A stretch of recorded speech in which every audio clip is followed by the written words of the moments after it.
Venice of the North, and its lifeblood, the River Mersey. From the very beginning, the docks here have determined the fortunes of this city. They've also allowed local criminals to play a part on the global stage. The most infamous was Curtis Warren, known as Cocky, a leading figure in the Liverpool mafia and an international drug smuggling ring that controlled Britain's £2 billion a year cocaine business. The only known criminal to make it onto the Times rich list. But Liverpool gangs haven't always been such high rollers. In the 19th century, the stakes were much smaller. An innocent man was kicked to death for just a few pence. It was a crime so violent it caused public outrage and became a landmark in the war against gangs in Liverpool. We'll be looking at two very different gang crimes. One for sixpence, another for £40 million.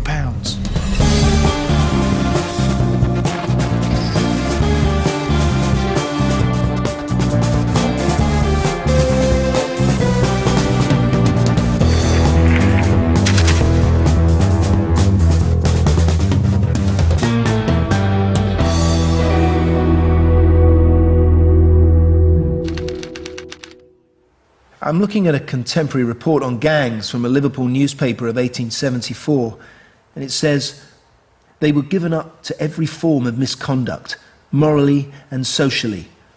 They preyed upon society and degraded the very instincts of society. They were the Cornermen."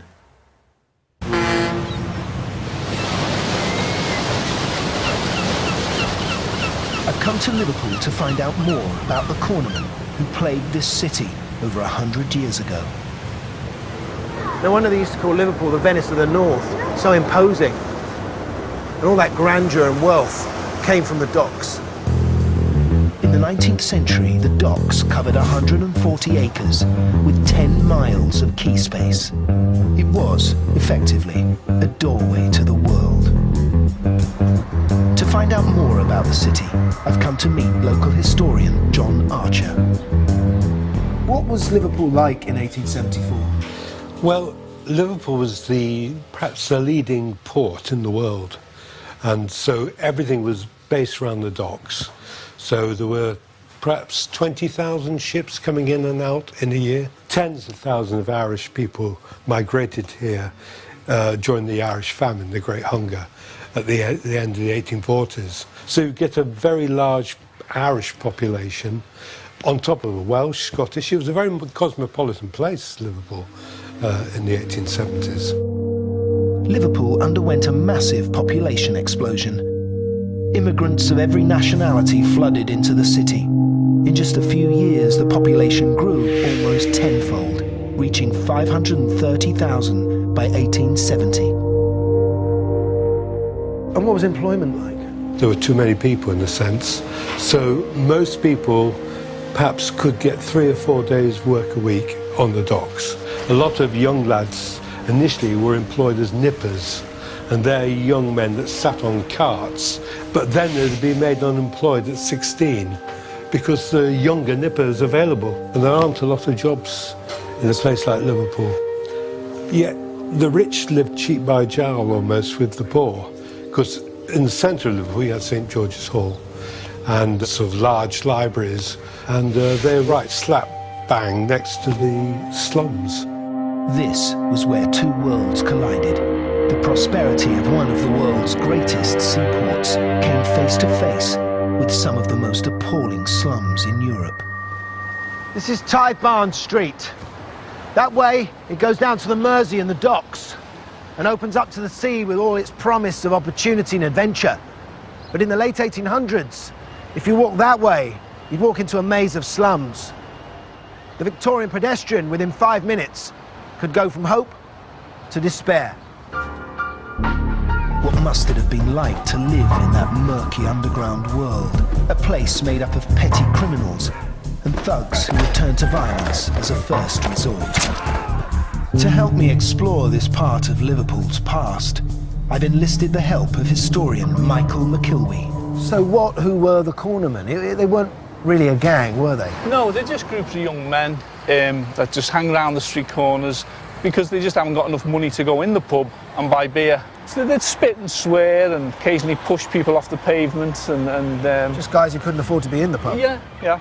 Most of these people would have been working on the docks, although it's casual labour, so they're in one day, not working the next. So the rich one day, poor the next. We're standing outside a pub. There would have been another pub there. There's one over there. How many pubs were there in this area? Well, Liverpool was famous for its pubs. A newspaper estimated that if you put every drinking establishment in Liverpool in a straight line, they'd reach 11.5 miles. So everything revolves around the pub, you know, the instantaneous pleasure of alcohol. But the hobnail boots were quite a famous part of their dress. There were quite a few kicking incidents in the whole of Lancashire, because that was the weapon, along with your leather belt. I mean, everyone wore a leather belt to keep the trousers up. So in a fight, that would be the first thing to come off. And of course, you've got a big steel buckle there. You hit someone in the face with a buckle. It's similar to a knife wound, a slash. But this is where public houses are really living up to their name, because your own house is not a nice place. The houses were so cold and dank anyway that you may as well be out on the street corners with your friends, begging for money to try and get a drink, you know, if you haven't got enough money yourself. Since the late 19th century, Liverpool has been plagued by gangs. Gangs with names attached to them, gang fights, become more evident in the 1880s in Liverpool. But you do get more of a gang culture, or a feeling for gang culture, in the 1880s. In this part of town, the fearsome Cornermen claimed rule over the streets.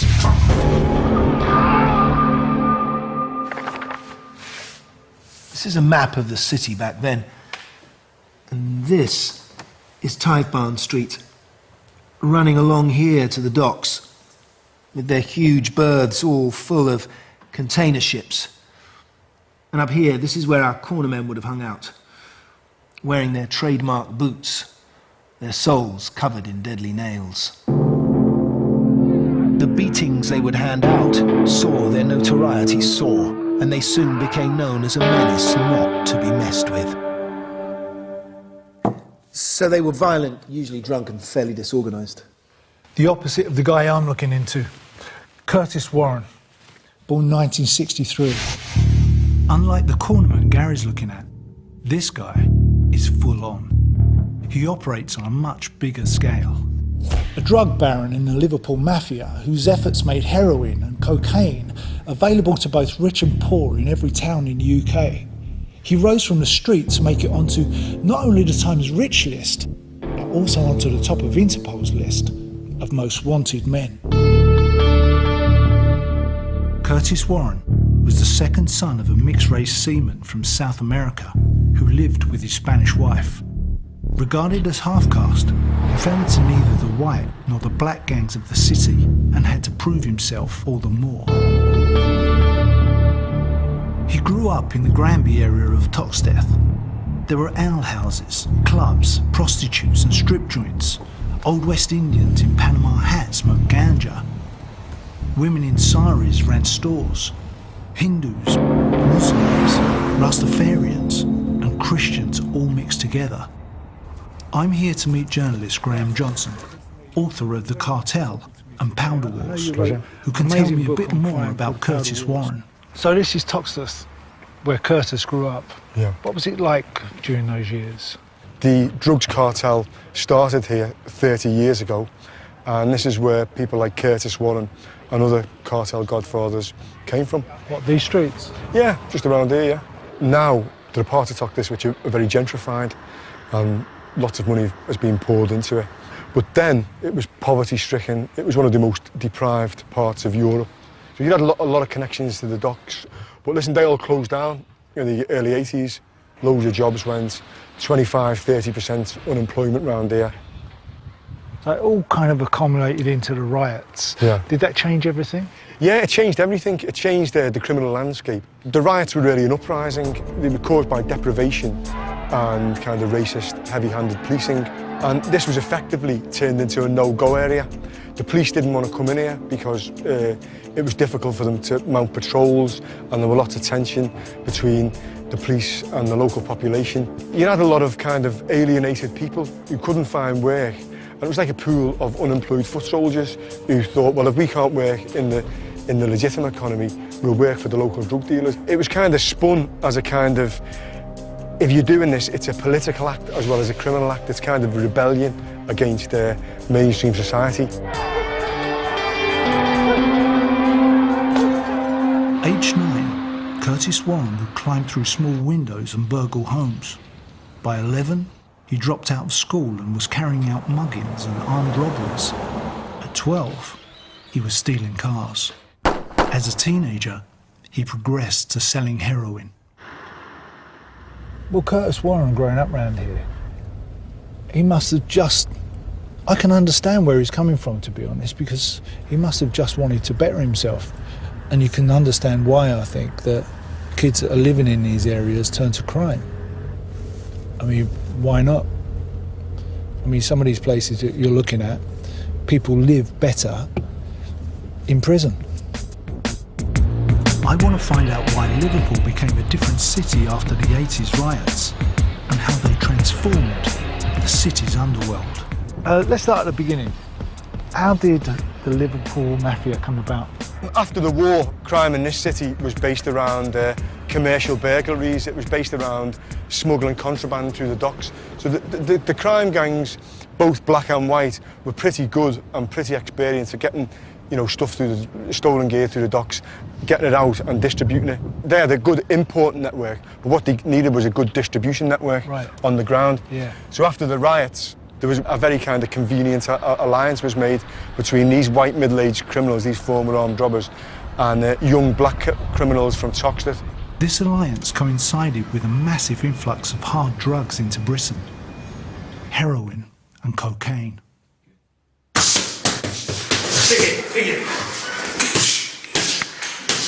Sean Smith has been a bouncer working on the doors of many of Liverpool's clubs. He noticed a dramatic change in the city when the white and black gangs first started operating together.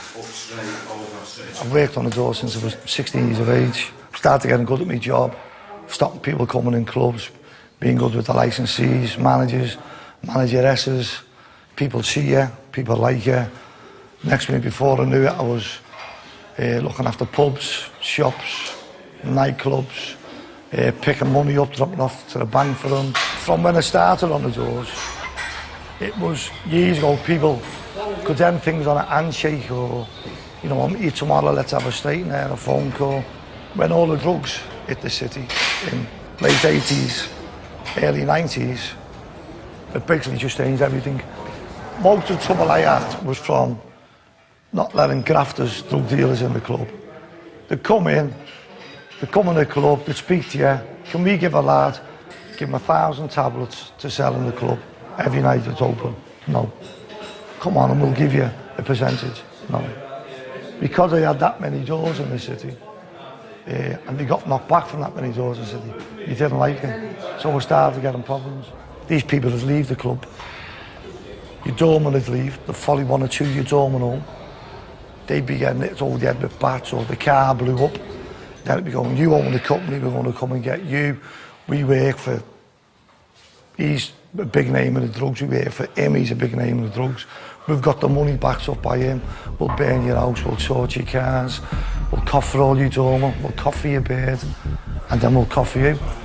And the drug culture and the impact they had on the city just changed everything. I was shot at umpteen times. It's documented, it's been in the papers. I've had my house blew up, I've had cars blew up. I've had my young daughter attacked. I've had my wife attacked. I've had a threat of warning. Someone tried to shoot me in my house. But it's just a thing I didn't abide by. You know, if people want to take drugs, and that's their choice, it's not my choice. But at the end of the day, I've seen what it does to people. It wrecks people's lives. I want to find out how Curtis Warren, a street-level dealer, became such a big shot. Tell me about Curtis Warren. Yeah. Right. So he starts off in Toxteth as this kind of small-time drug dealer, and ends up practically sitting on top of the pile with the Liverpool Mafia. How does he do that? Well, he started off as a burglar, and then he got involved with a travelling network. These were kind of unique to this city. These were networks which would go out across the country to commit crime. Scotland, Cornwall, London, the South Coast. and they'd be doing burglaries and selling drugs and whatever, and he got involved with one of them, and he got involved with one which went to Europe. And that was partly down to the football. Liverpool were doing well in the early 80s, so you got lots of fans who were going abroad, and then they were getting nicked in places like Amsterdam and Rotterdam and Germany. They were going in jail, they were making contacts within the jail, and then they started to build up a little drugs network. Is that how he started to travel through Europe because of football? When I was growing up, there were lads in school who would get off school and go and do this, and he was involved in that. And then what he got involved in was robbing tills and doing jeweller shops abroad. So he was kind of apprenticeship in how to do business abroad. Warren had several advantages over his rivals. He was brighter, smarter, began to spread his net out wider. After a 5-year prison stretch for armed robbery, he came out, made several trips to Europe. It wouldn't be long before Warren had built Britain's biggest ever drug importation business.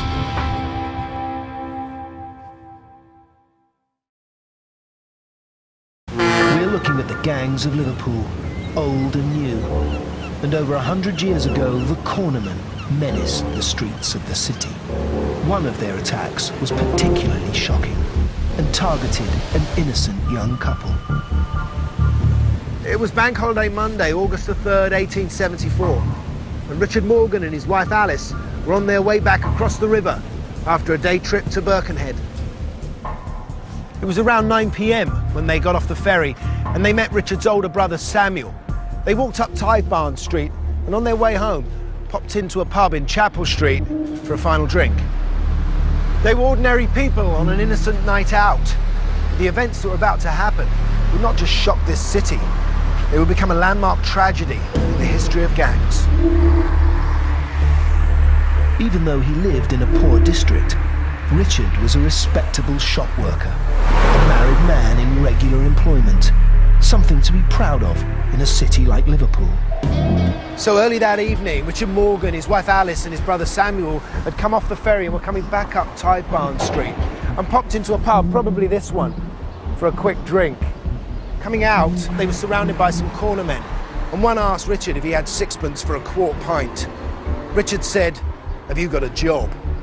And at that point, one of the boys said, "Yeah, we got a job. We knock down people like you and get their money off them. That's our job." His wife Alice said, "Let's go. Come on, come away." And as Richard turned, a blow was landed behind his ear and he fell to the ground, never to get up again.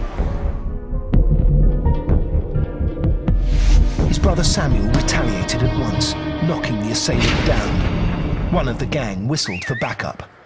A third man started kicking Richard and then fell on top of him and choked him for what seemed like 2 minutes. Alice, his wife, jumped on him to try and protect him, and someone took a running kick at her. She then came up and was hit in the ear and remained deaf forever after. His brother Samuel was lashing out at others who were trying to attack him. Crowds poured out of these pubs, and instead of protecting Richard and his family, they egged on the perpetrators. And one woman was heard shouting, "Give him it! Give him it!" Richard was being hit and kicked. Someone took off their belt and scrutched him. But by this time, Morgan was dead. Then the perpetrators got up and ran down one of these side streets here. Samuel ran after them, but a knife came out. He was then attacked from behind and dragged away. Finally, they said, up to 7 men kicked Richard Morgan across the width of Tithe Barn Road, a distance of about 40 feet, like a football. On returning, Samuel found his brother's mud-spattered body had been placed on the steps of the warehouse. Someone was trying to give him brandy, but he was unable to drink it. Eventually, at 9:50 p.m, PC Adam Green arrived. He helped to take Richard's body to the North Dispensary in Vauxhall Road. The coroner found Richard's body shockingly cut and bruised. What appears to be a stab wound is identified on the left side of his neck. On his right thigh are 2 similar wounds. So I think what sort of riled these cornermen was probably Richard saying, "Where do you work?" Yeah. The implication was that these guys didn't want to work and that he did. Yeah. And so there was a kind of class faction already between them. In a way, Richard was, although he was living in the slums, I guess he was perceived as middle class. Richard was more respectable because he held down a job in a shop He'd not long been married, and a lot was made of that in the press, the fact that this respectable man was being beaten up by these work-shy scroungers, ruffians. This was at 9:30 in the night. It was a summer evening, so it was still light. And of course, this is one of the major streets in Liverpool, one of the original 7 streets. This wasn't some rough back alley hidden away from the patrolling policemen. There were lots of witnesses to the crime, and yet nobody intervened. And not only did they not intervene, but some of them, including women, actually shouted encouragement to the attackers, such as "give it to him, give it to him." And in fact, some of the men then joined in the kicking. And that was so shocking at the time.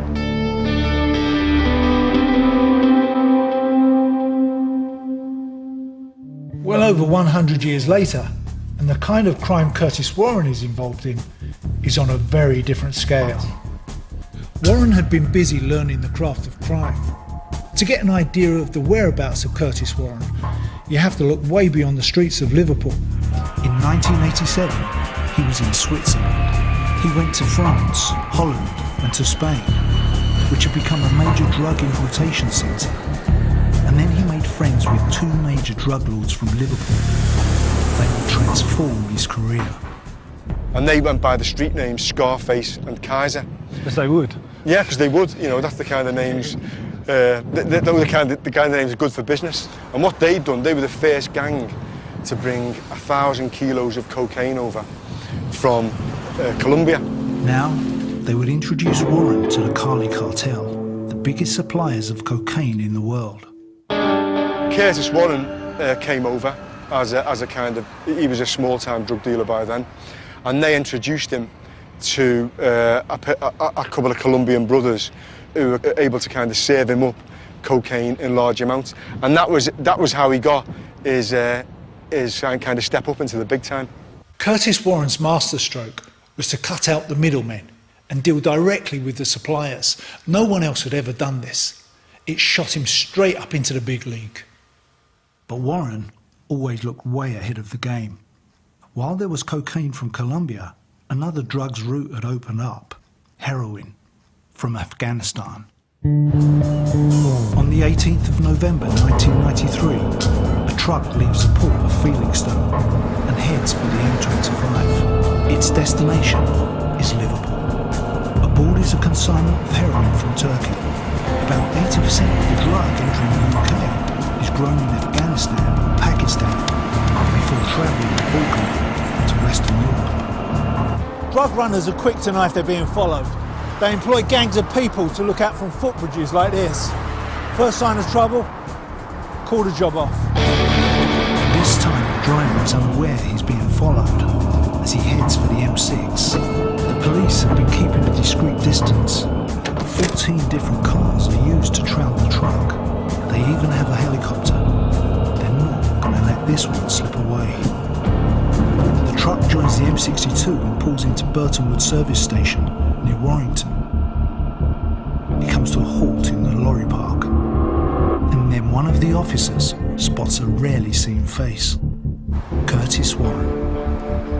He observed the lorry and he was looking to see whether there was anything suspicious going on, because people who knew him said he had a kind of sixth sense, like many of these criminals, of, you know, when someone was on him and when he was getting investigated. He looked at this lorry and he wasn't happy with it. For some reason, it triggered an alarm. He walked away from it and sacked it and let it go. But in many ways, it was too late. The truck set off from Burtonwood services. It went across country to the M1 and headed south towards London. The truck pulled into Scratchwood services. The Merseyside firearms team swooped, forcing the driver to the ground at gunpoint. They searched the truck. It appeared to be empty. The police dismantled the lorry. Behind a rear panel, they discovered a metal plate stretching the width of the trailer. There were 20 drawers, each 10 foot long, 8 inches high, containing 180 kilos of pure heroin. Cut and sold on the street, it would have been worth up to £40 million. At the time, this was the largest shipment ever captured in Britain. It gave the police the connection they needed to start a fresh investigation, focusing on Curtis Warren. An innocent man lying dead in the street, the victim of extreme violence. The motive? To steal just sixpence. The public would be shocked, and this single event would never be forgotten. It would be remembered as the Tithe Barn outrage.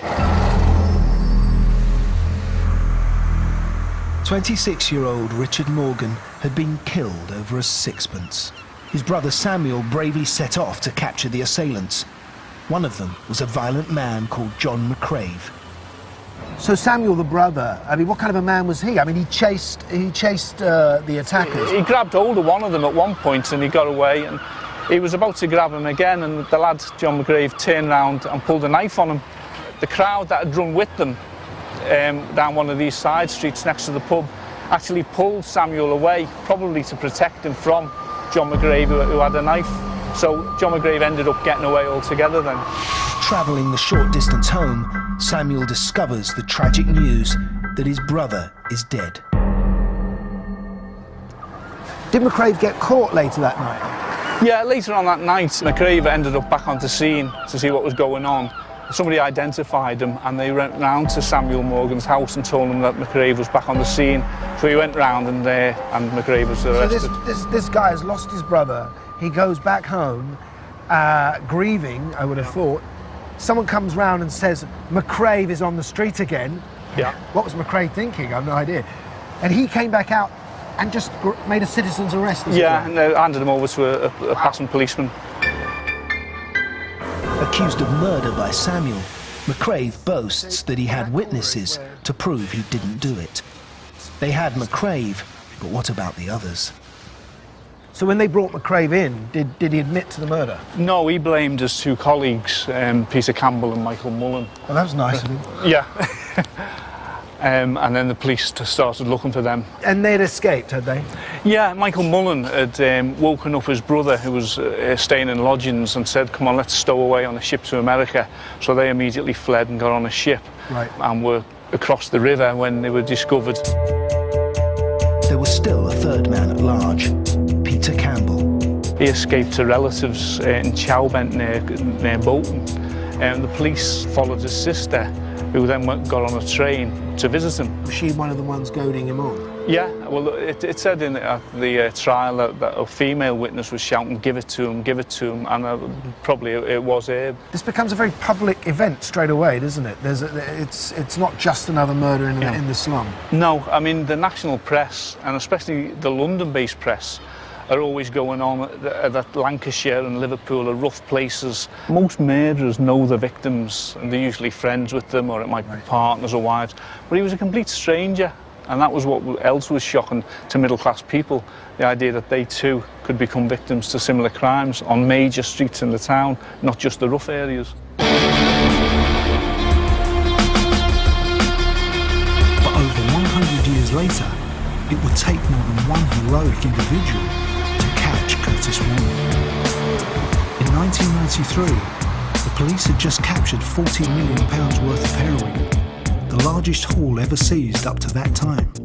But they had nothing other than a sighting of Warren to link him to the crime. From a young age, Warren had learned every trick in the book. Even though Warren was only 11 when he left school, he spent his teenage years being educated in crime. Whereas a student would go from school to university, Warren would graduate from Borstal to prison. But unlike most criminals and students, Warren doesn't smoke, drink or take drugs. He has a photographic memory of numbers, telephone and bank account details.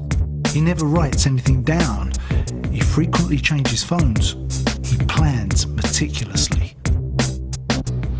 The police knew they would need every help they could find to trap Warren. And their chance came when in the late 80s, Warren teamed up with a drug trafficker called Brian Charrington. Charrington would become a police informer. In 1991, he flew with Warren to Venezuela to set up a big cocaine shipment from the Cali cartel. Warren organised for the cocaine to be concealed in large ingots of lead. Just to give you an idea of the planning, the cocaine was shipped inside 32 lead ingots, this big. It meant that they couldn't be x-rayed. and to cut them open would take hours. It's also said that Warren knew the length of the drill bits that the customs used, 25 centimetres long. Now just take a look at this. 25 centimetres means you can't get anywhere near the centre. It was with such ingenuity he made the Liverpool Mafia Britain's first and most successful drug cartel.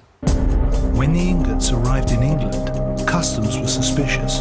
When they cut one open, they found nothing and let the shipment go through. Only moments later, they got a tip-off from the Dutch police, warning them there was a cocaine shipment inside them. But it was too late. The ingots were already on their way to Liverpool. Inside was the cocaine. Warren's cut was an estimated £87 million. But even Warren's sixth sense couldn't predict that Charrington was informing the police. Now, at the same time, in another part of the operation, one of Curtis Warren's partners, a used car salesman from Middlesbrough called Brian Charrington, he was informing on Warren. So slowly but surely, the Customs and Excise were building a picture of their target one. But drug money has a habit of corrupting every level. The case against Warren would collapse. Even though they connected him with the lorries, he walked free, right? The case against him was weak, and this was partly because there were complications to do with the supergrasses that were kind of involved in the case, particularly to do with his partner, Brian Charrington. There were allegations of police corruption. There was a kind of murky involvement, kind of higher up the chain, involving MPs and the kind of Lord Chancellor's office and so on. So anyway, the bottom line was that the case didn't stack up. Warren got off, despite another supergrass testifying against him. Now, if anyone knows Curtis Warren, it's this next guy we're going to see. He's Paul Grimes. Stood up in the dock, faced him, gave evidence against him, and is now known as a supergrass. Paul has just texted me his number and his address, and we're off there now, so we'll see what he's got to say. How did you first meet Curtis Warren then? I had a scrapyard in Greenland Street, South End, and he was going round little factories demanding money off people that worked in them and all this. And I comes back to the yard, and the lad in that he was looking after, he said, "This fella's been in, blah, blah, giving it what for, he wants money." And he said, "And I couldn't give him none because we had none." I said, "You don't give no one any fucking money out of my drawer." He comes in, walked past me and my brother, went in the office and started giving him what for, and I walked around and went, "Who the fuck are you, you little cunt?" Yeah. I said, "You don't come in here demanding money off any fucking man." I said, "I'm telling you now."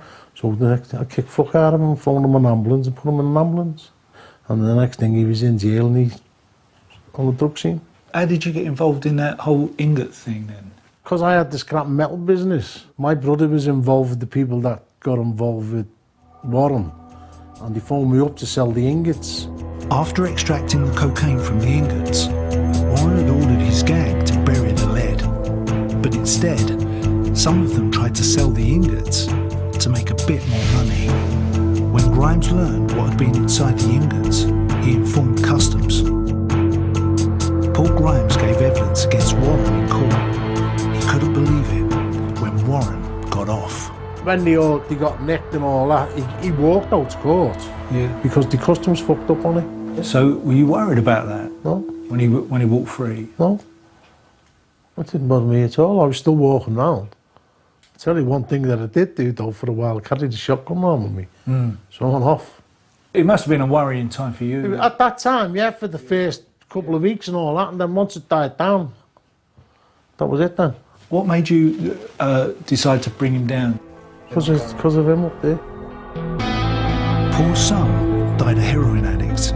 It hardened Paul's resolve to try and right some wrongs.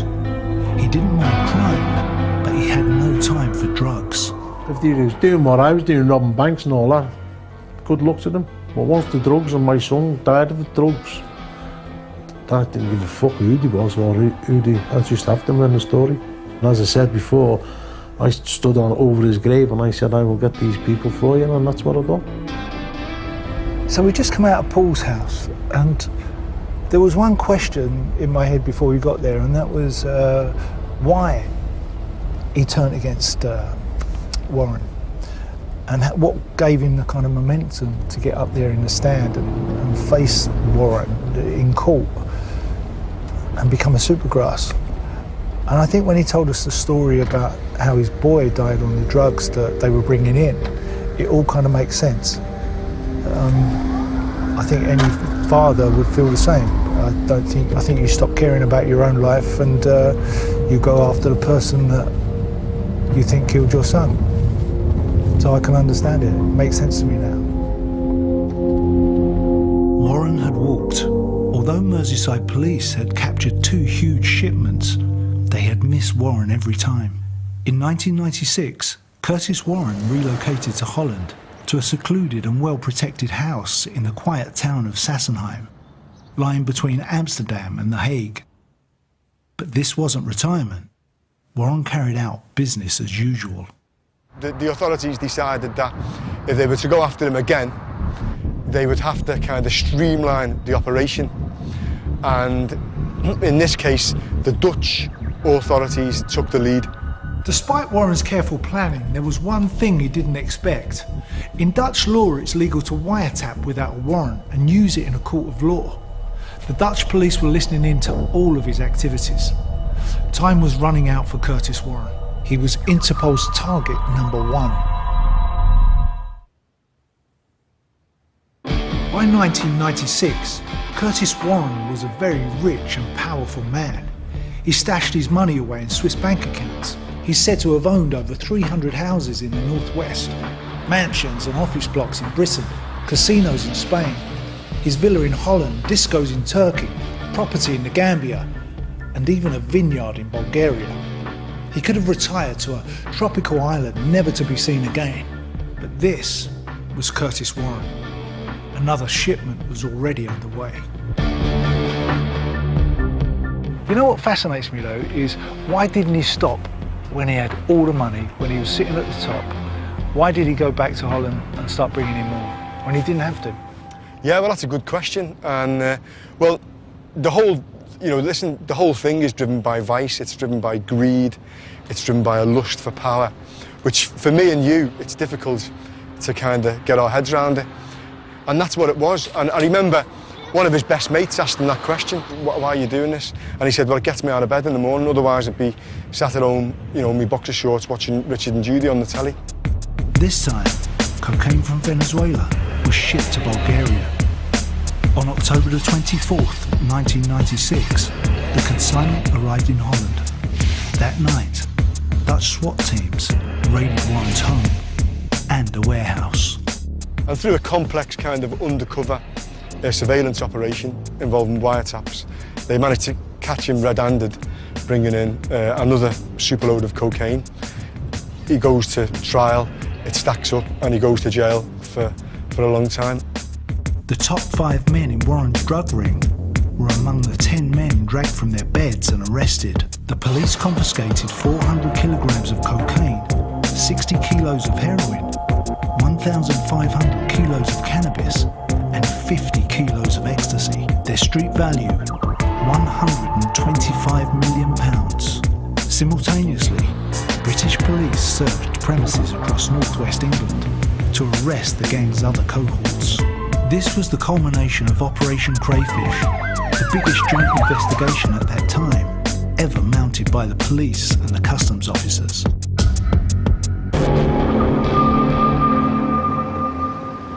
In the case of the murder of Richard Morgan, the trial went to court.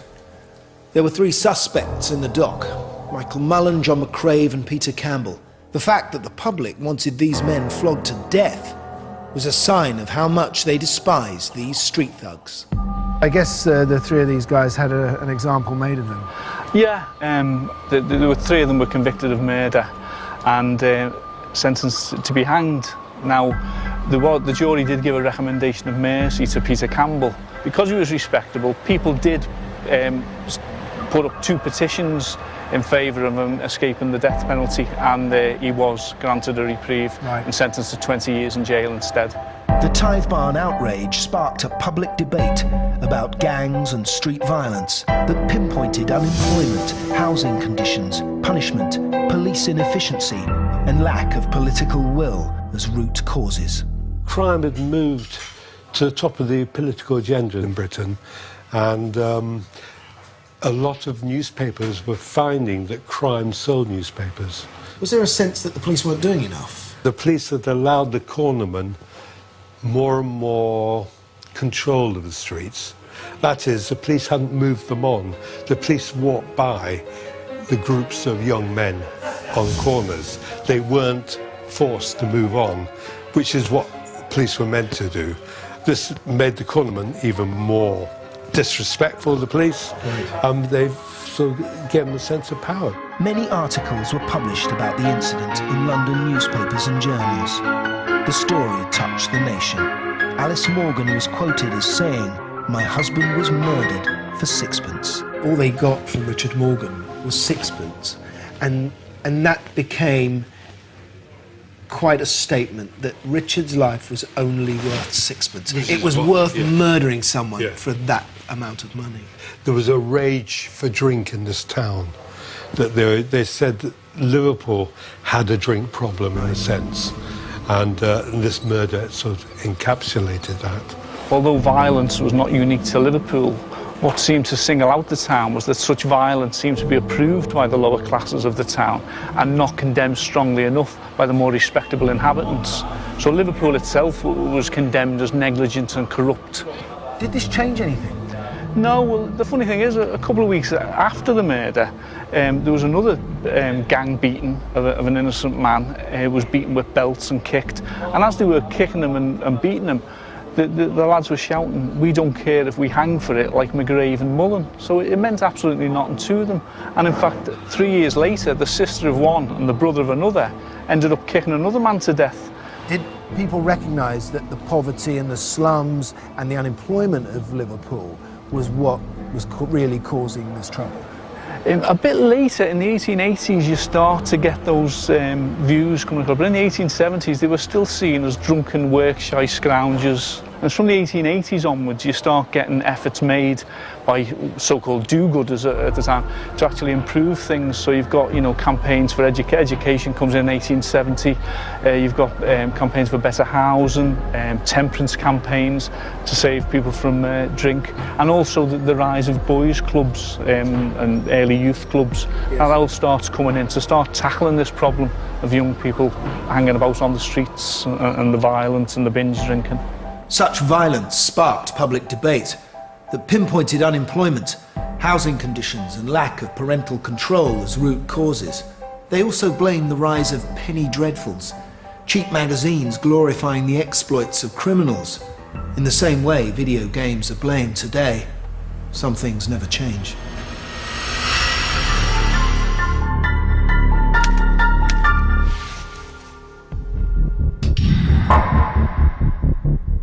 Even though he was behind bars in a high-security prison in Holland, Curtis Warren didn't stop. On September the 15th, 1999, while in the exercise yard, he was attacked by another prisoner. Warren retaliated with such force, the prisoner was taken to hospital where he died. Warren was found guilty and convicted of manslaughter. In 2005, he was accused of running a drug smuggling cartel from his cell, but the case was dropped because of insufficient evidence. Warren was released in June 2007 and returned to Liverpool. If he got out of jail, the first thing he's looking to do a deal, he's looking to do some graft, he's looking to link back up with his old mates. He's not looking to go straight, or he's not looking to kind of retire. And that's the problem, really. He's a born criminal. In 2009, Curtis Warren was jailed once more after being caught trying to smuggle £1 million worth of cannabis into Jersey. Although he took all the usual precautions and used phone boxes, which are virtually untraceable, this time he was under constant surveillance. This time the authorities had the evidence. He's currently being held at Her Majesty's Prison, Full Sutton, where he serves a sentence of 13 years. But in the end, I think crime is always the same, especially when you get involved in drugs. The people that you start to work with, even though you reach the top of your game, I don't believe that you can escape. I think once you're in it for life. And I think that's what happened to Curtis Warren. almost 1 year, Shawcross killed no one. Then, in July 1989, police found the body of an elderly homeless woman, Dorothy Keeler. Dorothy was found down on Seth Green Island on the Genesee River, and she was bones. So we really didn't know at the time why he killed her. She used to live in my